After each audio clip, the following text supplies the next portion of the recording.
Assalamualaikum warahmatullahi wabarakatuh. Bismillah, alhamdulillah, salatu wassalamu ala rasulillah Sayyidina wa maulana Muhammad ibn Abdullah wa ala alihi wa sahbihi wa mawalah, wa la hawla wa la quwwata illa billah, amma ba'du.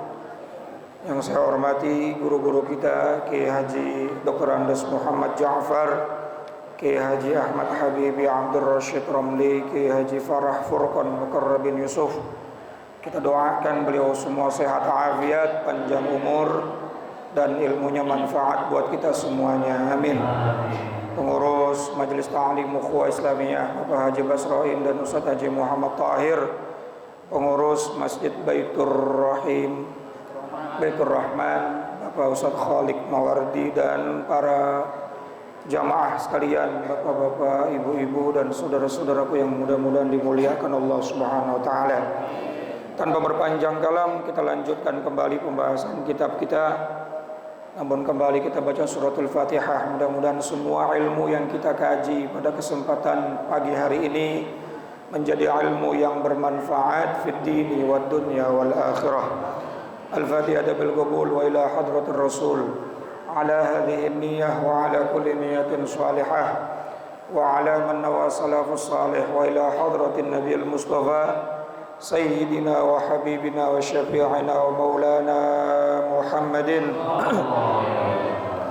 وعلى آله وأزواجه وذريته وآل بيته الكرام، وخصوصا لروح مؤلف الكتاب سيد الإمام زين الدين بن عبد العزيز المليباري الفناني، وسيد الشيخ نواوي بن عمر الجاوي البنتني، ووصولهم وفروعهم وذوي الحقوق عليهم أجمعين، أن الله يعلي درجاتهم في الجنة ويعيد علينا من بركاتهم وأسرارهم وأنوارهم وعلومهم ونفعهم في الدين والدنيا والآخرة، وإلى حضرة النبي الفاتحة.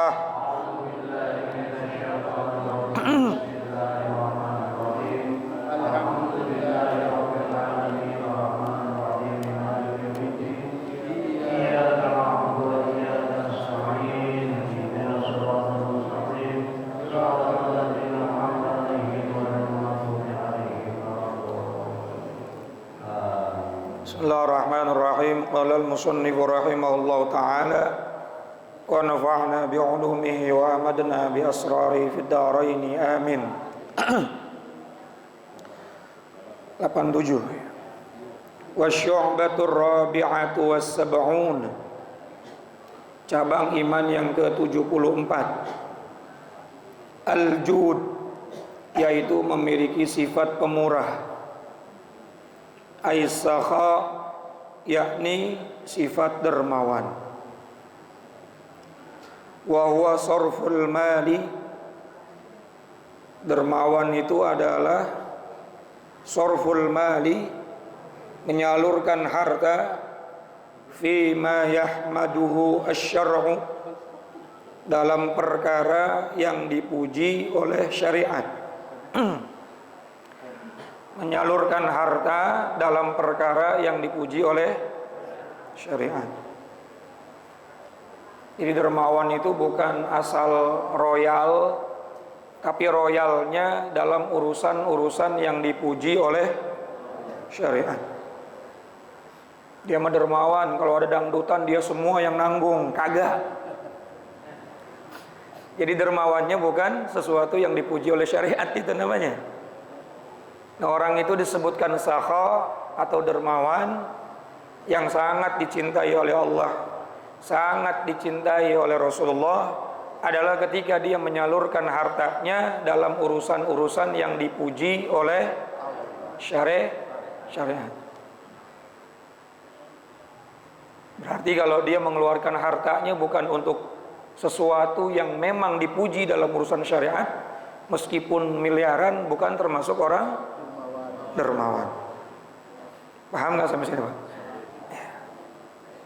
Karena kita kan kadang-kadang ngomong dermawan itu umum aja, asal royal ngasih duit disebutnya dermawan.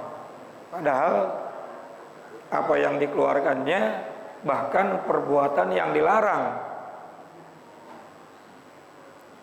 Qala al-Ghazali, berkata Imam Ghazali, Wa'lam, ketahuilah, annal jud, bahwa sesungguhnya sifat pemurah itu atau sifat dermawan itu wastun bainal israfi wal iqtari, adalah sifat pertengahan antara sifat boros dan terlalu hemat.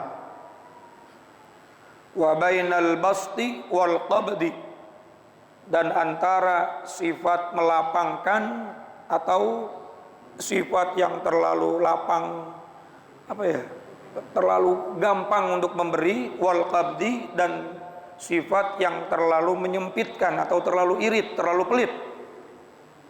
Jadi yang namanya sakha itu, jud itu kata Imam Ghazali adalah sifat pertengahan antara terlalu boros dengan terlalu pelit.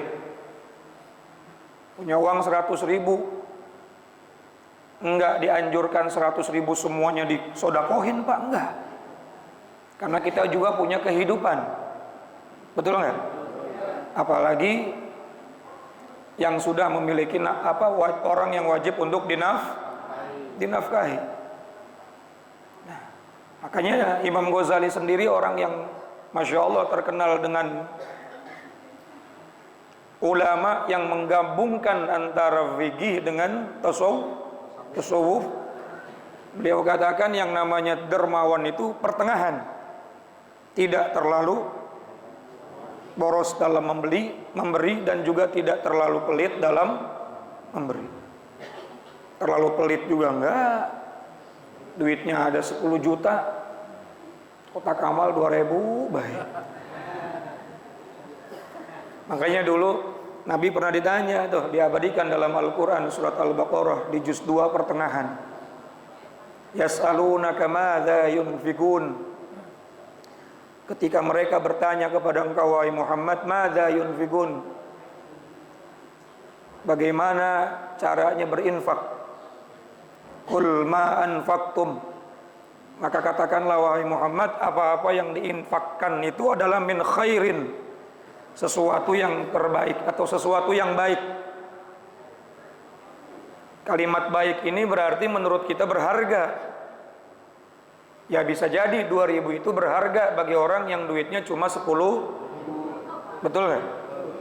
Orang punya 10.000, 10.000-nya dikeluarin 2.000, berarti dia sudah berinfak 20%. Betul nggak? Tapi kalau orang punya tabungan 10 juta, ngasihnya 2.000. Nah, jadi semuanya tergantung kemampuan. Makanya para ulama mengatakan orang miskin itu potensi sodakohnya besar.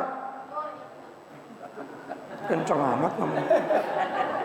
Potensi sedekahnya besar, bahkan lebih besar presentasinya daripada orang kaya. Ya tadi itu, orang miskin bisa sodakoh 20%. Saya mau tanya, orang kaya bisa nggak 20% sodakoh? 2,5% aja dia dipaksa-paksa dulu. Dia cuma punya uang 100.000, lalu dia keluarkan 20.000, udah 20%, Pak. Bahkan ada yang berani 50%. Ada temennya minjem duit, mau berobat, mau beli obat, ngasih gocap, tinggal gocap dia tuh, udah 50% dari hartanya dia sodakohkan. Betul nggak? Kita punya 1 miliar diminta 500 juta, berani Pak? Berarti potensi orang miskin itu lebih besar pahalanya pada saat sodakoh. Makanya paling cepat orang miskin masuk surganya. Enakan jadi orang miskin atau orang kaya? Tetap aja orang kaya.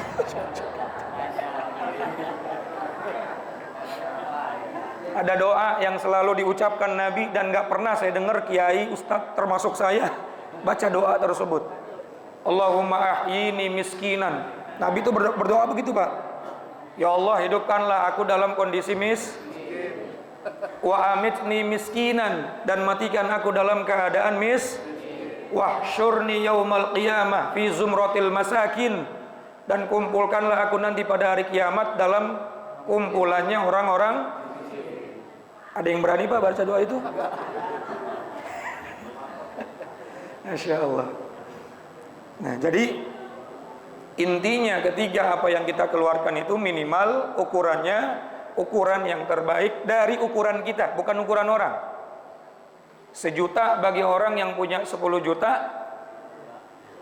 atau 100 juta kecil, tapi 1 juta bagi orang yang cuma punya duit 5 juta besarnya luar biasa.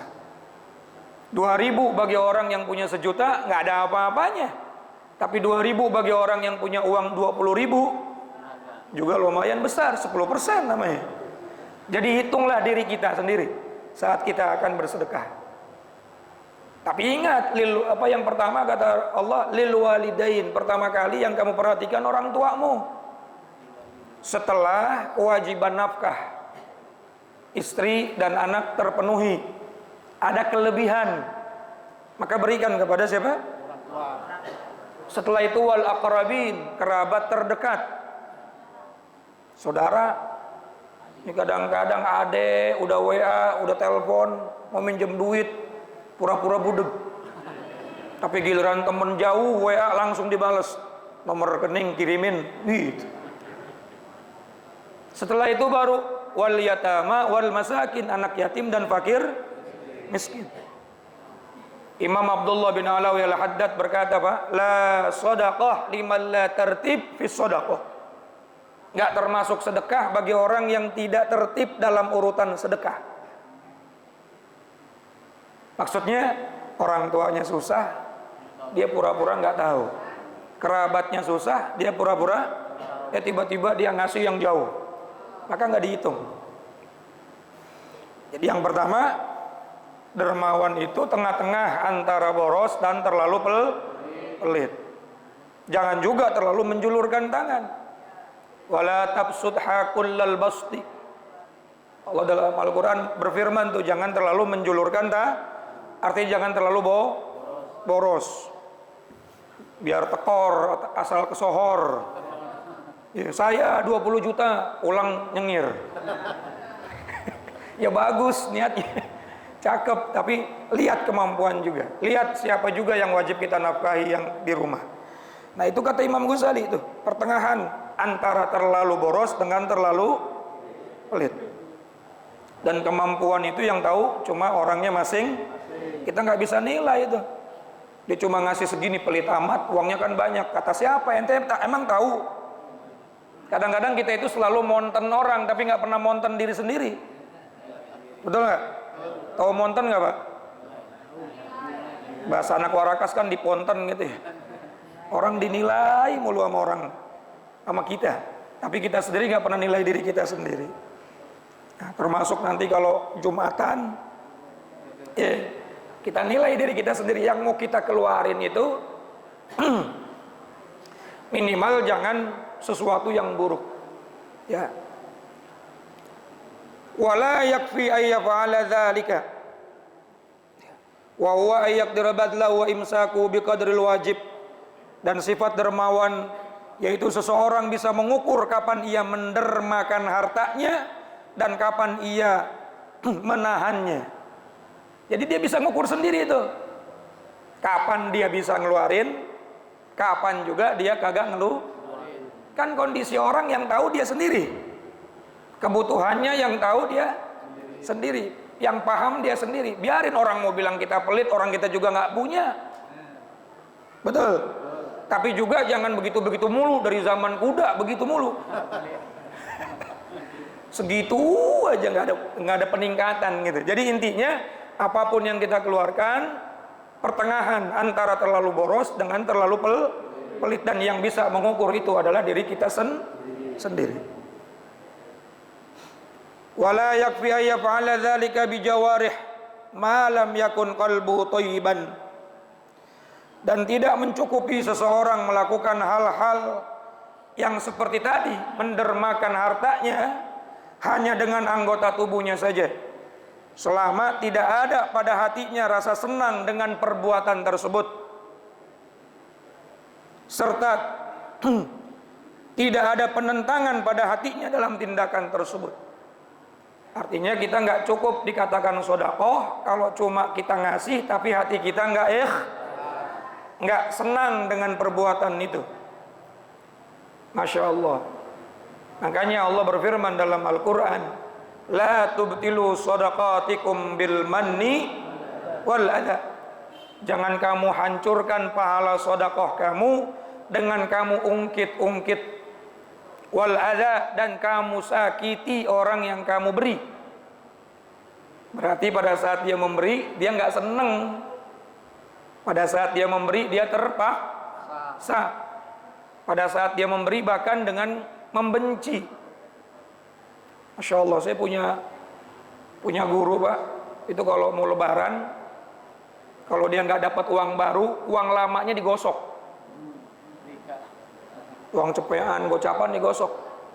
Kalau mau ngasih orang tuh betul-betul rapi. Masya Allah. Karena pada saat memberi itu bukan cuma memberi dengan sesuatu yang baik, tapi hatinya juga baik. Punya akhlak yang baik. Punya akhlak yang baik, sehingga orang yang menerima senang. Ini kadang-kadang orang miskin sini ngasih tapi nyakitin. Apalagi udah lecek, receh lagi, bau terasi, amplop ustad. Ya Rabbi ya Karim. Nah, jadi segala sesuatu yang dikeluarkan itu, yang pertama syaratnya adalah sesuatu yang baik. Kemudian yang kedua dengan cara yang baik itu zahir batinnya juga baik. Akhlaknya ada, batinnya senang. Baru itu disebut orang dermawan. Kalau nggak ngaji sampai ke bab ini, Pak, dianggapnya udah keluar aja duit. Padahal itu nggak akan dipandang oleh Allah dengan cara-cara yang tidak baik. Kita lanjutkan lagi minggu yang akan datang. Jam sudah menunjukkan pukul 7:30. Semoga kita semua sehat afiat, panjang umur. Ketemu lagi minggu yang akan datang. Wallahu a'lam bishawab. Assalamualaikum warahmatullahi wabarakatuh.